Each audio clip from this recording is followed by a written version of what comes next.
Welcome back everybody again to the channel that is everything military simulator, tactical shooter, and historic gaming. For those of you that are new around here, we try to give away a Steam key at the end of every week. If you're interested, just stay tuned, we'll give you directions on exactly how to enter. Now for today's video, we are going to be playing the game Verdun, a visceral World War II, I would like to say, simulator. Now, it's nothing like Squad or Postscriptum with that level of communication, but there's no reason it couldn't be.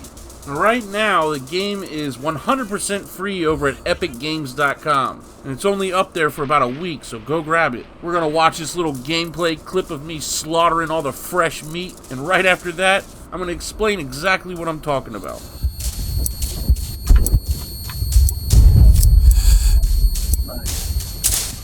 Come on, baby.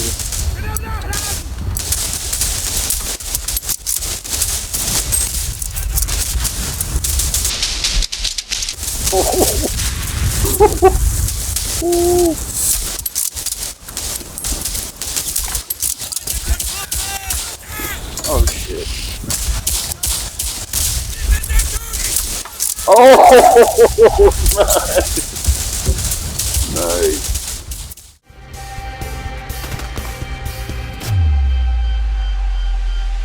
Now, before we jump right into the topic of why and or how, hint hint, Verdun / Tannenberg could and should be played more cohesively, or there should just be more teamwork going on. And with the right people playing it, it could and should be played more like a Milsim, for lack of a better word. Before we get right into that, I have to mention the fact that the Steam keys we're giving away right now are yet but another World War I game Beyond the Wire. And it's made on the Squad framework, and it too is an amazing visceral depiction of World War I. We're also giving away Postscriptum game keys, but I just wanted to show you, for those who haven't seen, this clip running in the background is Beyond the Wire. Now, it, like Verdun, is somewhat plagued with low player numbers, but it's got a beautiful roadmap and possibly a bright future ahead of it. So like I said, stay tuned if you're interested in joining the giveaway, but definitely go check out Beyond the Wire. It's on Steam, and it's under the whole Off-World Industries family. So you got Squad, Modern Day Combat, Postscriptum World War II, and now Beyond the Wire World War I. They're even talking about adding player-controlled planes in the future, so definitely go check it out. Alright, so I'm going to try and put my bayonet in somebody's belly, and we'll get right to the topic. Oh, to the left, over here, over here!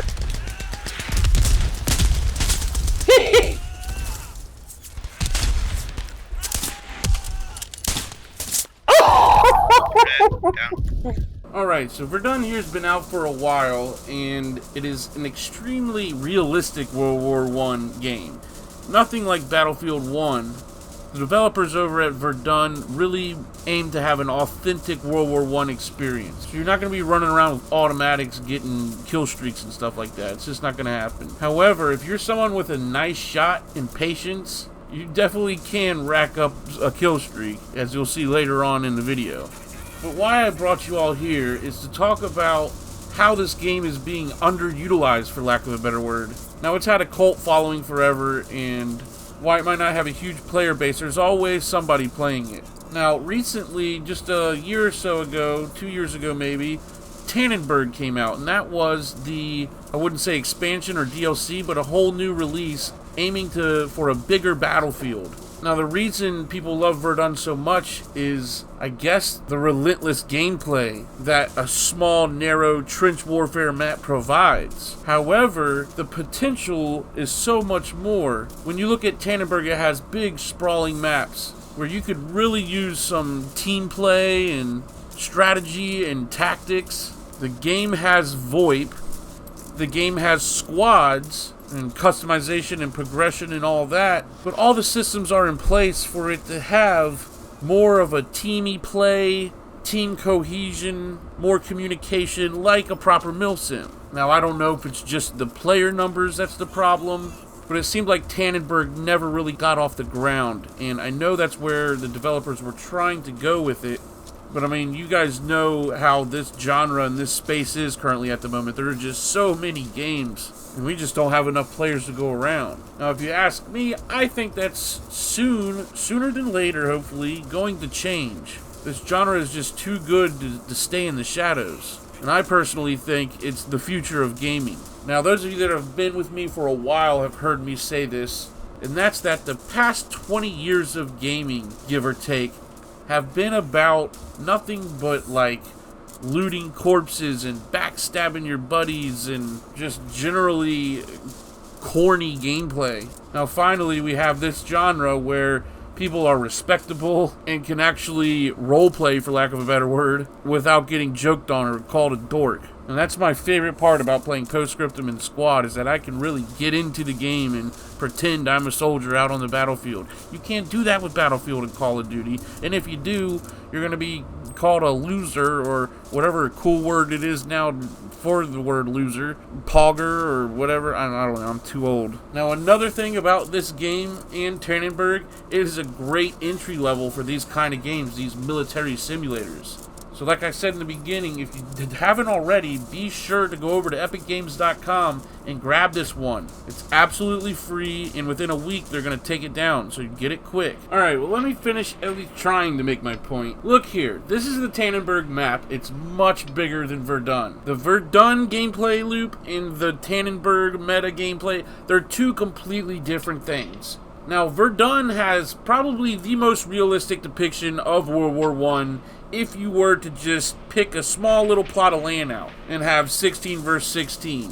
Now, what they did with Tannenberg is try to greatly expand the battlefield, adding objectives and different forts and bases you gotta take. And really, it's awesome. Like I said, the main problem is just player base. But now that Verdun is free, let's hope that some of these guys take the plunge, spend the umpteen dollars, whatever it costs, not a lot, to go ahead and upgrade to Tannenberg, and let's get some freaking World War I Milsim action going. I don't know, I remember when Tannenberg first came out, and it seemed as if I was the only one that liked it more than Verdun.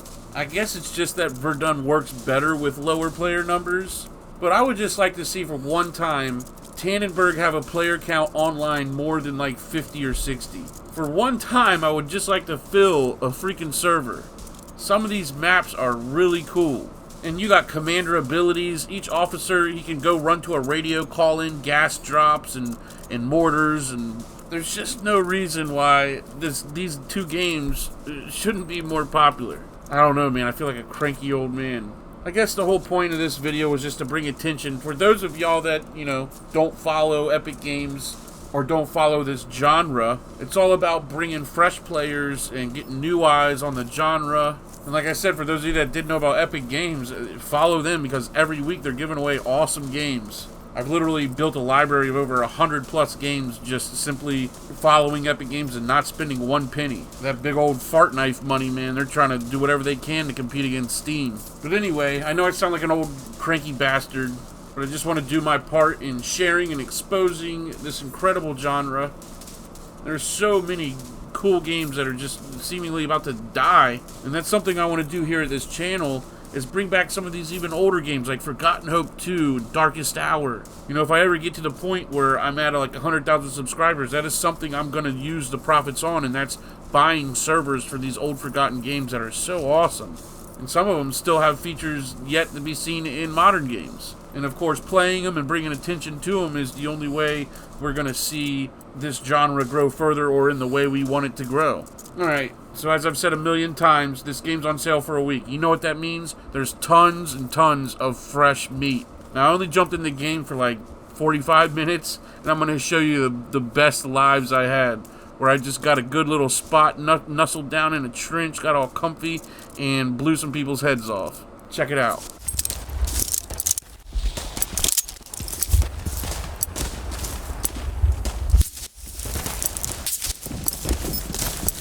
Wir haben die Kontrolle über feindliche Munition erlangt.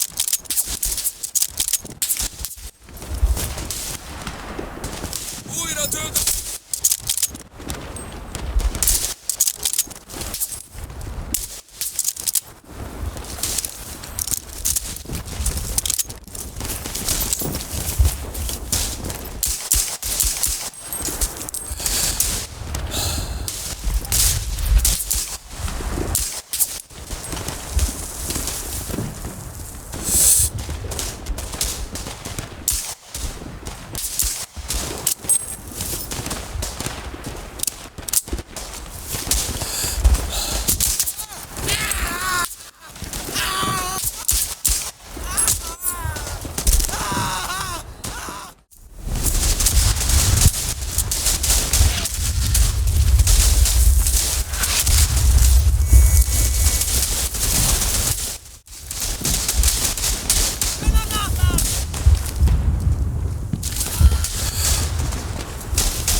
go.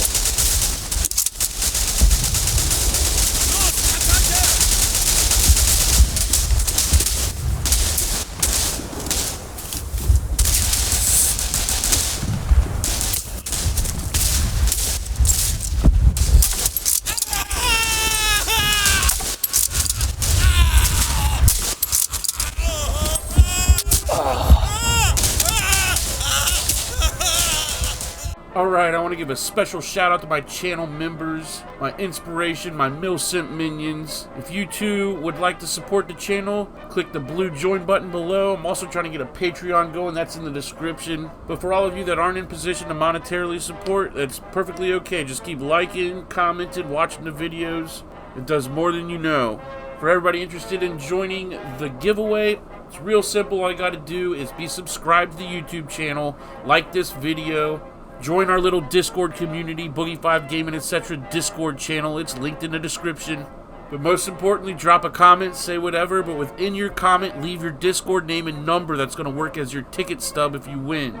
Alright guys, thanks a million to each and every one of you. Thanks for the support. Don't forget, go over there and grab Verdun from the Epic Game Store, considering purchasing Tannenberg, and check out Beyond the Wire and Postscriptum. If you're new to Postscriptum, check out my Postscriptum Guides playlist. Oh yeah, and like I said, we're giving away that Beyond the Wire. We got a few keys left to give away of that. Be sure to check out the last video I posted on Beyond the Wire. It's literally the last video I posted. One of my little gameplays is freaking epic. I go off and get like 8 or 9 freaking bayonets to people's faces.